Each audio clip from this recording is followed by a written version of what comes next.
आप लोगों ने सुना होगा जब लोग कहते हैं कि अपनी अंतरात्मा की सुनो, या फिर कि क्या तुम्हारी अंतरात्मा मर गई है। तो आखिर ये अंतरात्मा और अंतरात्मा की आवाज़ होती क्या है?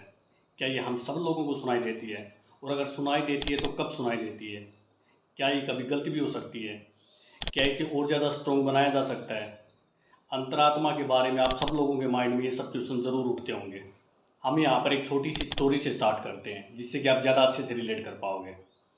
आप जो ये पिक्चर देख रहे हैं, इससे साफ पता चल रहा है कि एक गिद्ध एक भूखे बच्चे के मरने का इंतज़ार कर रहा है, ताकि बच्चे के मरने के बाद वह उसे नोच कर खा सके।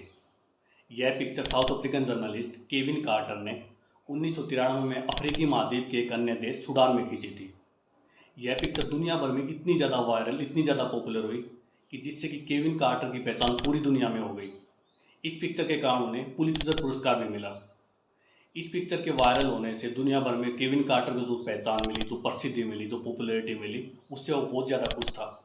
कार्टर के जब हर जगह इंटरव्यू हो रहे थे, तो एक इंटरव्यू में उनसे सवाल किया गया कि तस्वीर तो आपने बहुत गजब की ली है, लेकिन उस बच्चे का क्या हुआ जो कि उस तस्वीर में गिद्ध के सामने दिखाई दे रहा है। इस पर कार्टर ने जवाब दिया कि यह देखने के लिए वह वहाँ पर रुक नहीं सका, क्योंकि उसे अपनी फ्लाइट पकड़नी थी और वह लेट हो रहा था। कार्टर का यह जवाब सुनकर सवाल करने वाले ने कहा कि उस दिन वहाँ पर दो गिद्ध थे, जिनमें से एक के हाथ में कैमरा था। इस बात का कार्टर पर बहुत गहरा प्रभाव पड़ा और वह डिप्रेशन में चला गया, और इसके कुछ समय बाद कार्टर ने आत्महत्या कर ली। इसकी पूरी संभावना है कि जब कार्टर ने बच्चे और गिद्ध की यह तस्वीर ली, तो उसकी अंतरात्मा ने उसे बच्चे के लिए कुछ करने की आवाज़ दी हो। लेकिन शायद कार्टर ने उस आवाज़ को इग्नोर किया और अपने लिए फ्लाइट पकड़ना ज़्यादा इंपॉर्टेंट समझा। लेकिन जब इंटरव्यू लेने वाले ने कार्टर को उसकी गलती का एहसास कराया, तो कार्टर की अंतरात्मा उसे धिक्कारने लगी, और इसी आत्मग्लानि में वह डिप्रेशन में चला गया, और जब उससे सहन नहीं हुआ तो उसे सुसाइड कर लिया। यह चीज़ दिखाती है कि कार्टर की अंतरात्मा बहुत स्ट्रॉन्ग थी। जब उससे एक गलती हुई और बाद में जब किसी ने उसे उस गलती को रियलाइज़ करवाया, तो उस गलती का उसे इतना ज़्यादा दुख हुआ कि वह जिंदा ही नहीं रह सका। हम सब के अंदर एक अंतरात्मा होती है। जब भी हमारे सामने को मोरल डायलेमा, को नैतिक दुविधा होती है और हमें सही या गलत में से एक को चूज़ करना होता है, तब हमारी अंतरात्मा हमें एक साइलेंट टीचर की भांति गाइड करती है कि क्या सही है और क्या गलत। हमारी अंतरात्मा हमें हमेशा सही रास्ता चुनने के लिए ही प्रेरित करती है, लेकिन फिर भी आखिरी फैसला हमारा खुद का होता है कि हम वो रास्ता चुनते हैं या नहीं। अब सवाल यह है कि क्या यह अंतरात्मा की आवाज़ हम सब लोगों को सुनाई देती है, और अगर सुनाई देती है तो कब सुनाई देती है? तो इसका जवाब है कि हाँ, यह आवाज़ हम सब लोगों को सुनाई देती है। हाँ, यह बात अलग है कि किसी के अंदर यह अंतरात्मा की आवाज़ ज़्यादा स्ट्रॉन्ग होती है और किसी के अंदर वीक। लेकिन इसके स्ट्रॉन्ग या वीक होने के भी अपने अलग रीज़न हैं। जब भी व्यक्ति को गलत काम करने वाला होता है, तो उस समय उसकी अंतरात्मा, उसकी कॉन्शियंस उसे वार्निंग देती है कि यह गलत है और उसे यह काम नहीं करना चाहिए। अगर व्यक्ति उस समय अपनी अंतरात्मा की इस आवाज़ को मान लेता है, तो आगे चलकर उसकी ये कॉन्शियंस, उसकी अंतरात्मा और ज़्यादा स्ट्रॉन्ग हो जाती है, और नेक्स्ट टाइम कुछ भी गलत करने से पहले ये और स्ट्रॉन्गली मना करती है। लेकिन दूसरी तरफ अगर व्यक्ति पहली बार में अपनी अंतरात्मा की इस आवाज़ को अनसुना कर देता है, तो फिर धीरे धीरे ये आवाज़ वीक पड़ती चली जाती है, और एक समय ऐसा आता है जब व्यक्ति के अंदर से आवाज़ आनी बंद हो जाती है और वह पतन की ओर जाता चला जाता है। इस सिचुएशन में व्यक्ति पूरी तरह से विवेकहीन हो जाता है और उसे सही या गलत की कोई पहचान नहीं होती। अगर कोई ईमानदार व्यक्ति पहली बार रिश्वत लेता है, तो उसके हाथ, उसकी अंतरात्मा कांपने लगते हैं और वह काफ़ी असहज महसूस करता है। लेकिन अगर वो उसे बार बार दोहराता है, बार बार रिश्वत लेता है, तो फिर धीरे धीरे उसकी अंतरात्मा कमज़ोर होती चली जाती है, और फिर एक ऐसा टाइम आता है जब उसे कुछ भी फील नहीं होता।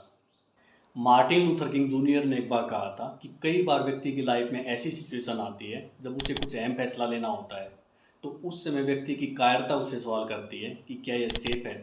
उसका लालच, लोभ उससे सवाल करता है कि क्या इससे कुछ लाभ होगा। उसका घमंड, ईगो, एरोगेंस उससे सवाल करता है कि क्या इससे मैं फेमस हो सकता हूँ। उसकी लस्ट, वासना उससे सवाल करती है कि क्या इसमें कुछ प्लेजर है। लेकिन उसकी कॉन्शियंस, उसकी अंतरात्मा, उसका विवेक सवाल करता है कि क्या यह सही है। मार्टिन लूथर किंग जूनियर आगे कहते हैं कि एक समय ऐसा आता है जब व्यक्ति को अपनी लाइफ में ऐसा स्टैंड लेना होता है जो कि ना तो सेफ होता है, ना राजनीतिक तौर पर सही होता है, और ना ही पॉपुलर होता है। लेकिन फिर भी व्यक्ति को वह स्टैंड लेना चाहिए, क्योंकि उसकी अंतरात्मा, उसकी कॉन्शियंस कहती है कि वह सही है। एक गुड क्लियर कॉन्शियंस, अंतरात्मा वाला व्यक्ति इस धरती पर भगवान के मंदिर के समान है। जिस प्रकार से शरीर के लिए एक अच्छी हेल्थ इंपॉर्टेंट है, उसी प्रकार से आत्मा के लिए एक गुड क्लियर कॉन्शियंस इंपॉर्टेंट है। अगर हम कोई अच्छा काम करते हैं तो वह हमारी कॉन्शियंस, हमारी अंतरात्मा को बहुत सेटिस्फेक्शन देता है। एक अच्छी अंतरात्मा के समान खूबसूरती संसार में कुछ भी नहीं है। जबकि दूसरी तरफ वह व्यक्ति जिसकी अंतरात्मा मर गई है, वह जिंदा होते हुए भी मरे हुए के समान है। किसी को अपनी धन संपत्ति, किसी को अपनी इज्जत, तो किसी को अपने रिश्ते नाते खो जाने का डर सबसे ज़्यादा होता है। लेकिन अगर सबसे ज़्यादा डर किसी चीज़ के खो जाने का है तो वह है व्यक्ति के विवेक का खो जाना, उसकी कॉन्शियंस का खो जाना, उसकी अंतरात्मा का मर जाना। लास्ट में अब सवाल उठता है कि क्या हमारी अंतरात्मा को स्ट्रॉन्ग बनाया जा सकता है, और अगर हाँ तो फिर कैसे। अगर हम अपनी लाइफ में छोटी छोटी चीज़ों का ध्यान रखें तो निश्चित रूप से हम अपनी अंतरात्मा, अपनी कॉन्शियंस को स्ट्रॉन्ग बना सकते हैं। जैसे कि डेली सोने से पहले एक बार हमें पूरे दिन की एक्टिविटीज़ को रिकॉल करना चाहिए और देखना चाहिए कि दिन में हमने क्या सही किया है और क्या गलत। हमें अपने अंदर एम्पैथी को डेवलप करना चाहिए ताकि हम दूसरों के पेन को अच्छे से फील कर सकें। अगर अनजाने में हमसे कोई गलती हो जाती है तो हमें कन्फेस करना चाहिए कि हमसे ये गलती हुई है। हमें समय समय पर छोटे छोटे काइंडफुल एक्ट करते रहना चाहिए जो कि हमारी कॉन्शियंस, हमारी अंतरात्मा को स्ट्रॉन्ग बनाते हैं। लास्ट में मैं यही कहूँगा कि छोटे बच्चों में हमें और अच्छे से इन सब बातों का ध्यान रखना चाहिए ताकि यंग होते होते उनमें एक अच्छी कॉन्शियंस, एक स्ट्रॉन्ग अंतरात्मा की आवाज़ डेवलप हो जाए।